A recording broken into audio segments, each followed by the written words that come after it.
சேலம் மத்திய சிறையில் 1340 தண்டனை விசாரணை கைதிகள் அடைக்கப்பட்டுள்ளனர். இவர்களின் பயன்பாட்டிற்கு சிறைக்குள் கேண்டீன் மற்றும் பல்பொருள் அங்காடி உள்ளது.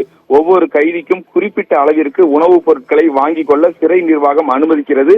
இதற்காக கைதிகளின் உறவினர்கள் சிறை நிர்வாக கணக்கில் பணத்தை செலுத்தியும் அதற்குரிய பொருட்களுக்கான டோக்கன்களை கைதிகளிடம் சிறை அதிகாரிகள் வழங்குவார்கள். அந்த டோக்கன்களை வைத்து அவ்வப்போது உணவு மற்றும் பொருட்களை கைதிகள் வாங்கிக் கொள்கின்றனர். இந்த வகையில் சமீபத்தில் சிறையில் கேண்டீன் மற்றும் பல்பொருள் அங்காடியில் அதிகாரிகள் சோதனையிட்ட பொழுது 1,50,000 மதிப்புள்ள பொருட்கள் பற்றாக்குறையாக இருந்தது.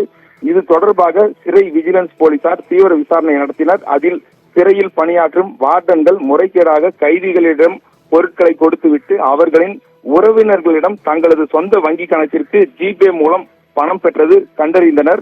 இது தொடர்பாக விஜிலன்ஸ் போலீசார் சிறைத்துறை டிஜிபி மகேஸ்வர் தயாளுக்கு அறிக்கை அளித்தனர். அந்த அறிக்கையின் அடிப்படையில் கைதிகளின் உறவினர்களிடம் இருந்து ஜிபே மூலம் பணம் பெற்றதாக கூறப்படும் வார்டன்கள் அபிமன்னன், பாண்டி ஆகிய 2 பேரை சஸ்பெண்ட் செய்து உத்தரவிடும்படி சேலம் சிறைத்துறை எஸ்பிக்கு டிஜிபி உத்தரவிட்டார்.